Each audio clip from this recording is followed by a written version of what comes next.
Bonjour à tous, aujourd'hui on vous accueille dans notre maison pour vous parler du blaireau. C'est parti, on y va.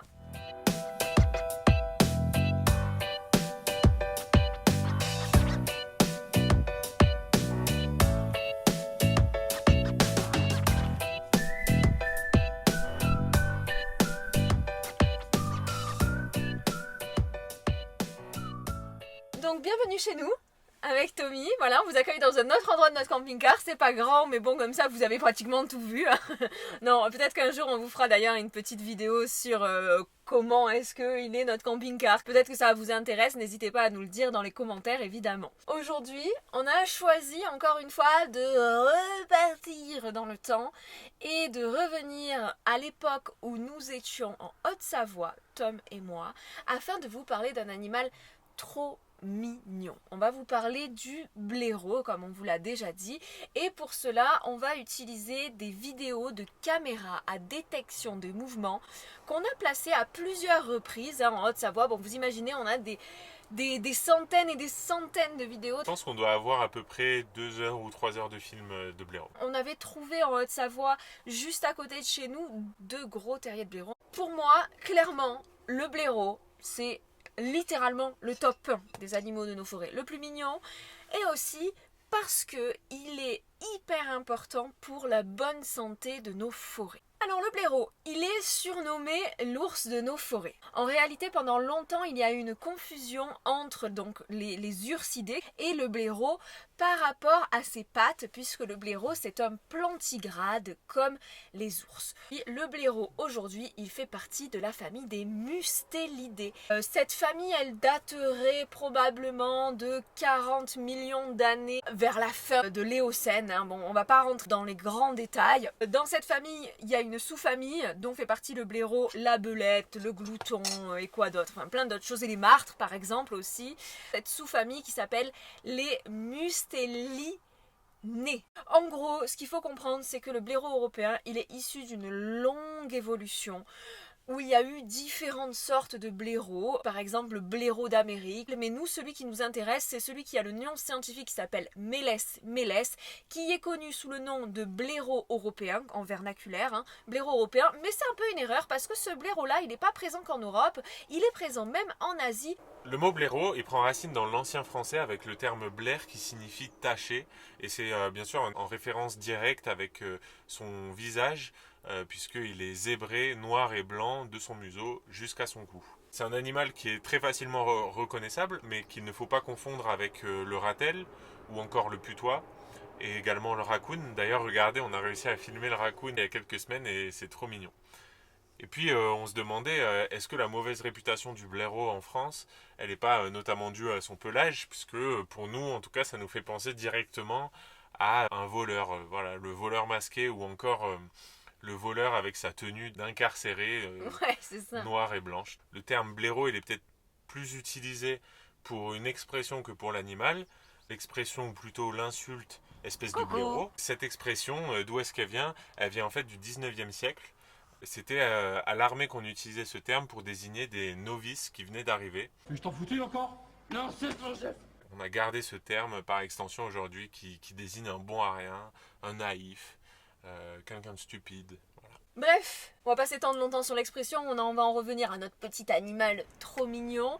Le blaireau, il est tout en longueur, mais il est trapu, il est court sur pattes, ce qui peut être franchement rigolo à regarder. Il peut quand même atteindre 70 cm de long, 90 si on compte la queue, puisque la queue du blaireau, elle fait quand même environ 20 cm. Imaginez 70 cm de long pour 25 à 30 cm de haut au garrot. Vraiment pas haut quoi, et il peut peser jusqu'à une vingtaine de kilogrammes, donc plutôt en hiver. En moyenne c'est plutôt 12 puisqu'il y a une grande variation de poids chez les blaireaux. Son espérance de vie au blaireau, elle est de 15 ans, mais attention, c'est très rare qu'il atteigne les 15 ans. En effet, c'est un animal qui est extrêmement fragilisé par les activités humaine, donc évidemment on pense à la chasse, mais pas que, parce qu'en fait le blaireau est également fragilisé par les autres activités humaines, les activités humaines qui vont empiéter sur son territoire, mais également les activités agricoles, puisque l'agriculture et l'utilisation de produits phytosanitaires impactent l'alimentation du blaireau. Je vais vous développer ça un petit peu après. Le blaireau, c'est un animal très discret et farouche. Il est sédentaire et il vit en clan. C'est un animal territorial et en général, un clan en moyenne, c'est composé de 6 individus, mais ça peut aller de 2 individus jusqu'à 20-25. Le blaireau, c'est un animal qui marque son territoire, principalement grâce à ses odeurs. Surtout, ce qu'il faut retenir, c'est que les animaux d'un clan vont partager la même odeur. Et ça, c'est très important pour le blaireau parce que ça facilite la cohésion et la reconnaissance des individus d'un clan. Le plus souvent, un clan, c'est composé d'un couple et des enfants, mais faut savoir que c'est pas tout le temps le cas. En Angleterre, par exemple, on a déjà observé des terriers de blaireaux composés uniquement de mâles. Il faut dire que le blaireau ne semble pas être très enclin à la hiérarchie, mais c'est assez dur à dire parce que malgré le fait qu'on trouve cet animal un peu partout dans les récits depuis des dizaines et des dizaines d'années, ça fait seulement 50 ans qu'on retrouve des écrits scientifiques sur cet animal, donc on ne sait encore pas tout sur le blaireau. C'est un animal très social et sa vie sociale elle se manifeste par 3 traits principaux. Le premier, ça va être le toilettage. Les blaireaux se font la toilette les uns les autres, souvent à la sortie du terrier. Le deuxième point, ça va être les marquages très odorants dont on vous a déjà parlé. Et le troisième point, ça va être le jeu. Ça concerne surtout les petits, mais également parfois les adultes.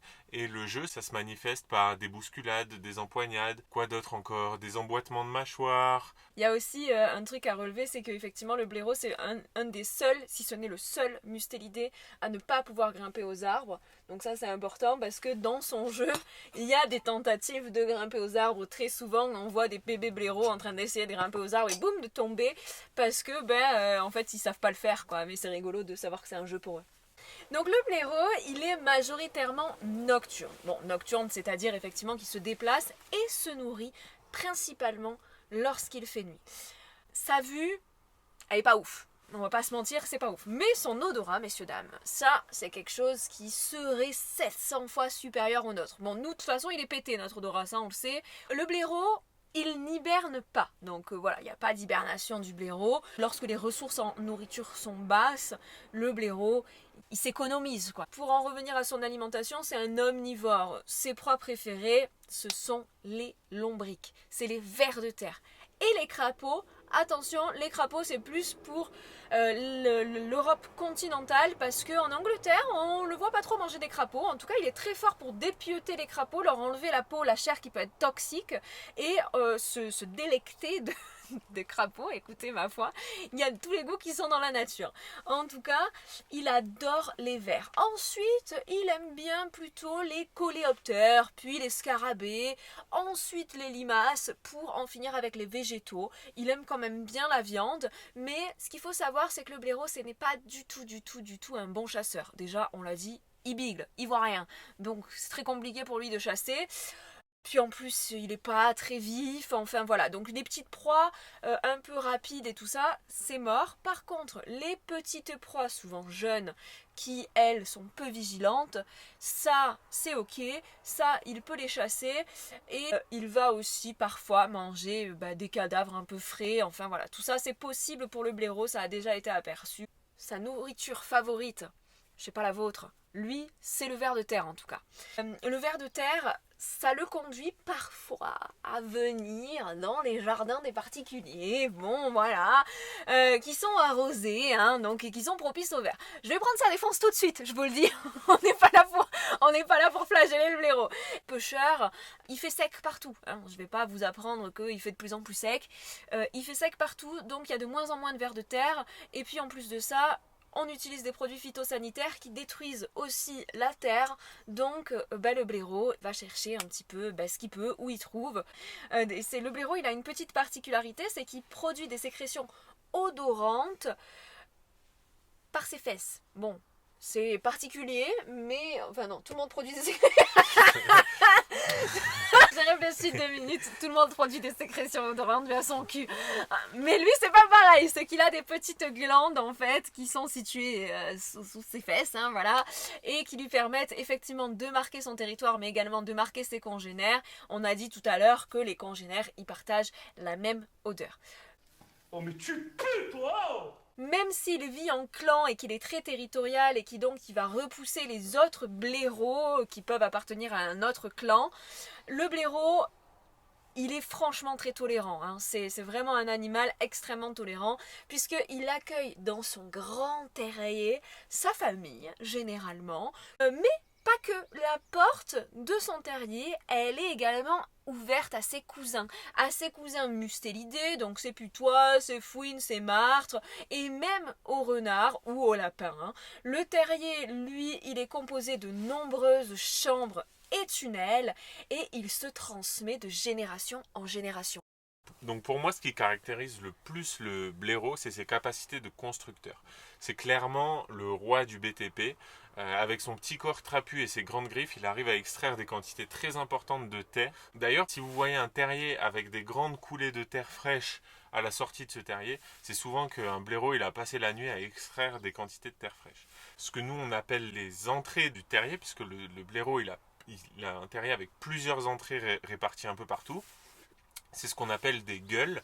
Et les grandes coulées de terre qui sont à la sortie de ce terrier, c'est ce qu'on va appeler des toboggans. C'est aussi un animal qui est très propre. Par exemple, pour faire ses besoins, il ne les fait pas n'importe où. Il va s'éloigner de son terrier, il va creuser un petit trou dans lequel il va faire ses besoins. Ce trou, c'est ce qu'on appelle un pot et ça lui sert aussi à marquer son territoire. Pour identifier un terrier de renard ou un terrier de blaireau, si on tombe sur des pots, ce ne sera pas un renard qui va avoir fait ces petits trous, puisque le renard, il est beaucoup moins propre que le blaireau. Il transmet de génération en génération son terrier, évidemment s'il n'est pas dérangé ou s'il n'est pas détruit.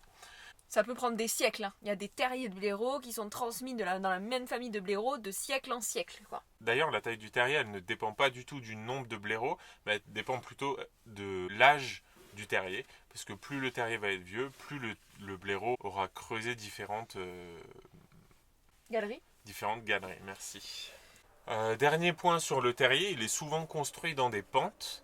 Ça permet tout simplement à l'eau de s'évacuer. Donc ouais, c'est vraiment, vous voyez, quand on disait c'est le roi du BTP, c'est un terrassier hors pair, c'est qu'il réfléchit, hein, le blaireau. Il sait comment on construit des terriers, quoi. En hiver, ce qui peut aussi arriver, c'est que pendant la journée, le blaireau, il sort de sa litière, donc sa litière, c'est son lit, c'est qu'il le sorte à l'extérieur pour l'aérer, peut-être aussi la sécher, et qu'en fin de journée, il va la re-rentrer, refaire son lit. La litière, c'est composé d'herbes sèches, de fougères ou de mousse, voire même de feuilles mortes ou de paille. Et ce qui est intéressant à relever, c'est que le blaireau, par exemple, quand il va rentrer dans son terrier sans litière, il rentre face en avant, quoi, il rentre la tête en avant. Par contre, dès qu'il a la litière, boum, il rentre à reculons.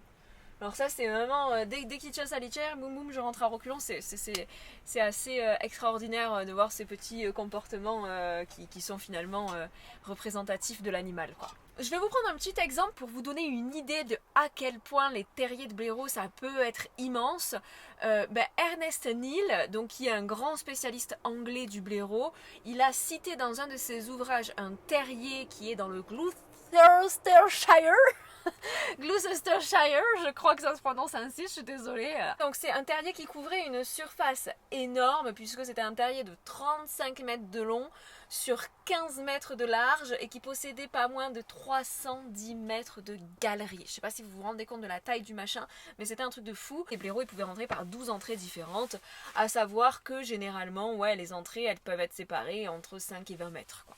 Le blaireau, on vous disait, il utilise beaucoup son terrier, donc c'est son terrier principal, hein, ça c'est vraiment sa maison de vie, il se le transmet de génération en génération. Mais il se peut qu'il ait aussi un autre terrier, un terrier secondaire, et oui, hein, on vous disait, monsieur est un bourgeois. Non, mais vous êtes moins de 10 à mon avis.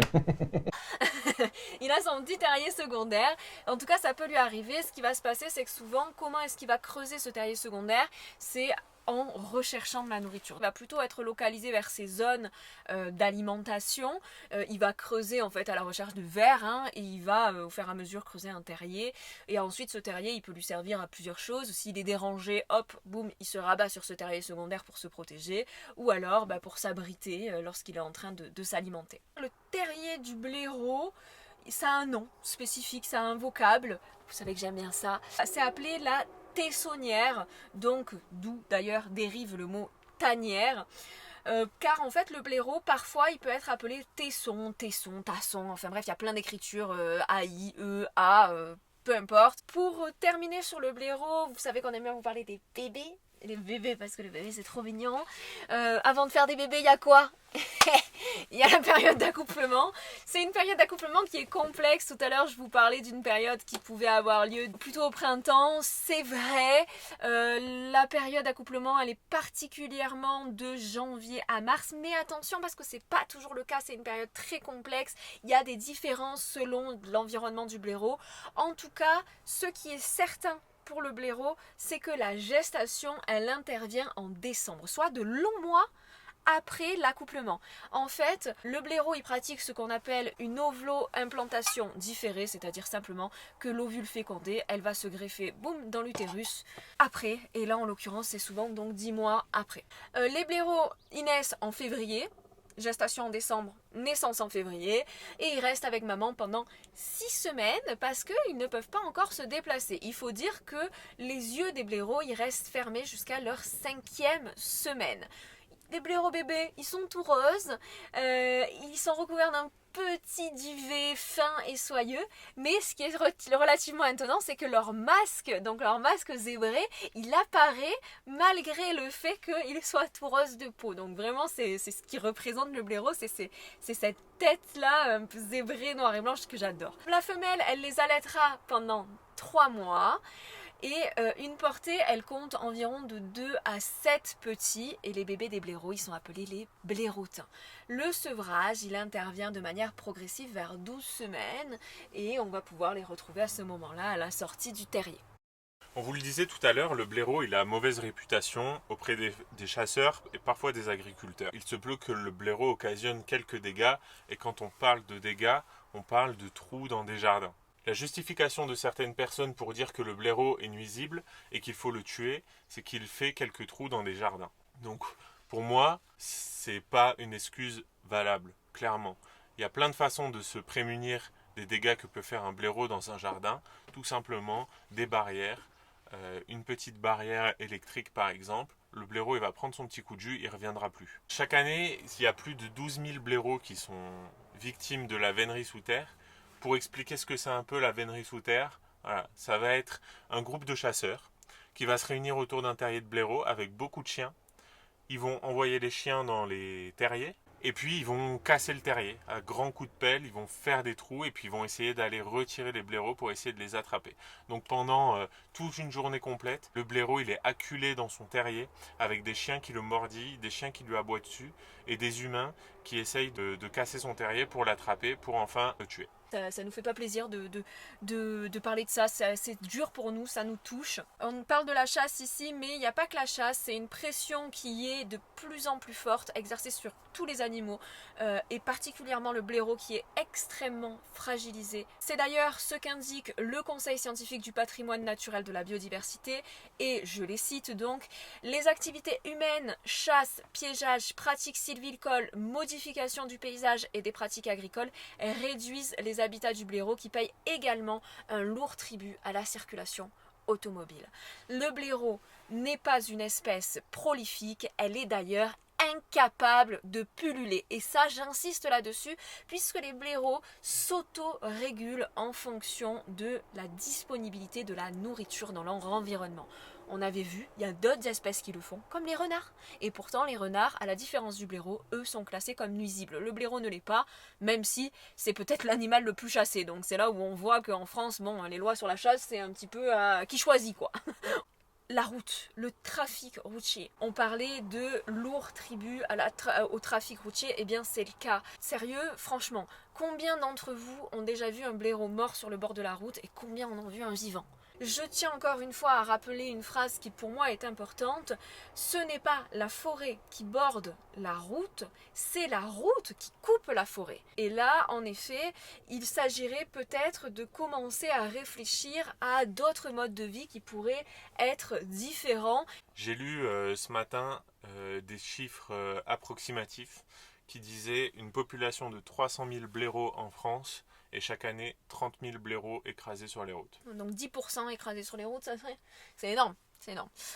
À savoir qu'en plus, nous actuellement, on est au Canada et on voit qu'au Canada, il y a quand même une plus grande protection des animaux, notamment donc en mettant en place des barrières tout autour des routes. Des barrières qui en plus peuvent être utilisées, poussées par les animaux si jamais il y a un danger, notamment les feux, vous le savez en ce moment c'est les feux au Canada.